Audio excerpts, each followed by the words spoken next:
Hola, mi nombre es Vivi Pino y hoy vamos a empezar a leer el libro Primera de Samuel.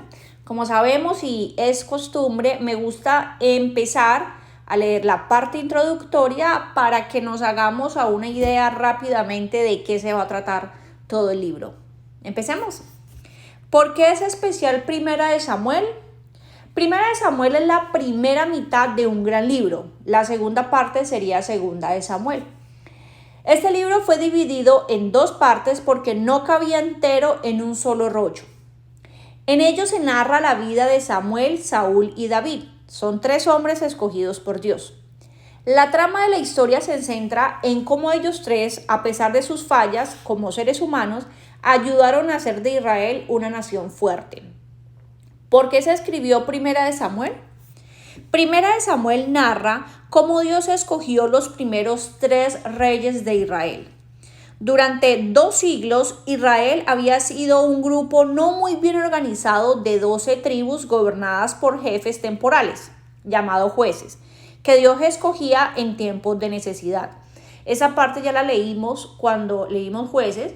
Ahí se explicaba que algunas personas gobernaban las 12 tribus o ciertas tribus de Israel. Pero en Primera de Samuel ya empezamos a ver que hay un reinado.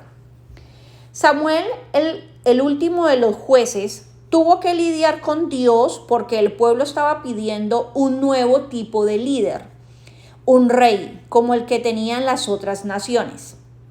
Algunas personas pensaban que pedir un rey humano estaba en contra de la antigua creencia de Israel de que Dios era su rey. Lo podemos ver en Éxodo 15, versículo 18 o en Deuteronomio capítulo 33, versículo 5. Primera de Samuel nos permite ver los puntos de vista de ambos bandos, o sea, los que estaban a favor y los que estaban en contra. Los que estaban en contra, capítulo 8, versículo 1 al 22.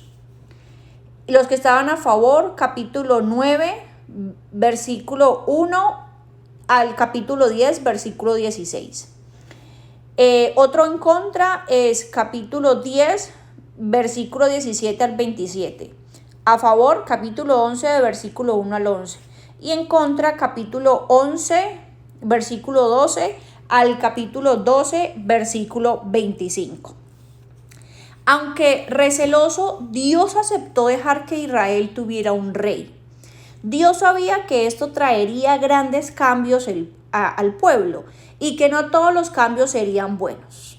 Después de escoger un rey, Dios recordó a Israel y a su rey que todavía debían cumplir con la solemne promesa de obedecer a Dios. Esto ya se leyó en Génesis y en Éxodo. En Génesis lo podemos volver a leer en el capítulo 17, del versículo 3 al 9, o en Éxodo en el capítulo 24. Sin embargo, Saúl no obedeció a Dios y no quiso ser reemplazado por David, el nuevo rey que Dios había escogido. Como David aprendería después, aún los reyes deben obedecer a Dios. ¿Cuál es la historia tras bastidores de Primera de Samuel? Los dos libros de Samuel cubren un periodo de más o menos un siglo de la historia de Israel. Empiezan con el nacimiento de Samuel cerca del año 1080 a.C. y termina con la muerte de David cerca de 970 a.C. El libro de Jueces narra cómo el pueblo de Israel vivió una época confusa después de conquistar la tierra prometida y termina diciendo: en aquella época los israelitas todavía no tenían rey y cada uno hacía lo que le daba la gana. Eso lo leímos en Jueces capítulo 21, versículo 25. De hecho, lo dijo como 3 veces. Además de la inquietud interna, Israel también enfrentó constantes amenazas militares de los filisteos, el pueblo que vivía en la costa del Mediterráneo al oeste de Israel. Pero esa situación pronto cambiaría. En Primera de Samuel empieza con un grupo desorganizado de 12 tribus que temblaban ante sus enemigos filisteos. Sin embargo, para final de Segunda de Samuel, David es descrito como el rey de una nación fuerte y unida. La historia del crecimiento religioso de Israel durante este tiempo es impresionante. Primera de Samuel narra que los israelitas se reunían varias veces al año para adorar y ofrecer sacrificios a Dios. Al final de Segunda de Samuel, Jerusalén es el centro de adoración. David había construido un altar en el lugar donde su hijo Salomón construiría el magnífico templo para Dios. ¿Cómo está organizado Primera de Samuel? El libro puede organizarse en 3 grandes secciones, una para cada uno de los personajes principales, Samuel, Saúl y David, y cada una de esas 3 divisiones principales también tiene subdivisiones. La primera división sería la historia de Samuel, que tiene 4 subdivisiones. Niñez de Samuel del capítulo 1, versículo 1 al capítulo 2, versículo 10. Samuel en el santuario del capítulo 2, versículo 11 al capítulo 3, versículo 21. Guerra contra los filisteos del capítulo 4, versículo 1 al capítulo 6, versículo 21. Samuel guía a Israel del capítulo 7, versículo 1 al versículo 17. La segunda subdivisión importante sería la historia de Saúl, que también tiene 4 subdivisiones.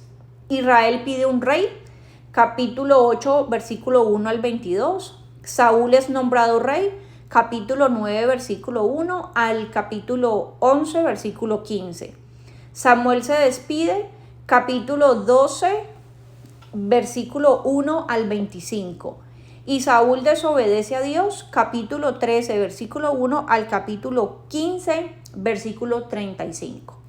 La última división principal es historia de David. También tiene 4 subdivisiones, serían estas. Dios escoge a David, capítulo 16, versículo 1 al capítulo 18, versículo 5. Saúl envidia a David, capítulo 18, versículo 6 al capítulo 19, versículo 17. David escapa del capítulo 19, versículo 18 al capítulo 28, versículo 2. Muerte de Saúl y sus hijos, capítulo 28, versículo 3 al capítulo 31, versículo 13. Bueno, yo quiero invitarte a que te unas a nuestras redes sociales. Estamos como Pryword en todas las redes sociales, YouTube, Instagram y Facebook. También sería un agrado y nos ayudaría muchísimo si comentas este tipo de videos o si lo compartes con alguna familiar. De hecho, de esa manera podríamos también expandir la palabra de Dios. Y por último, te invito a que nos visites en nuestra página web www.pryword.com. Ahí vas a encontrar una guía que te puede interesar a ti o a algún amigo tuyo.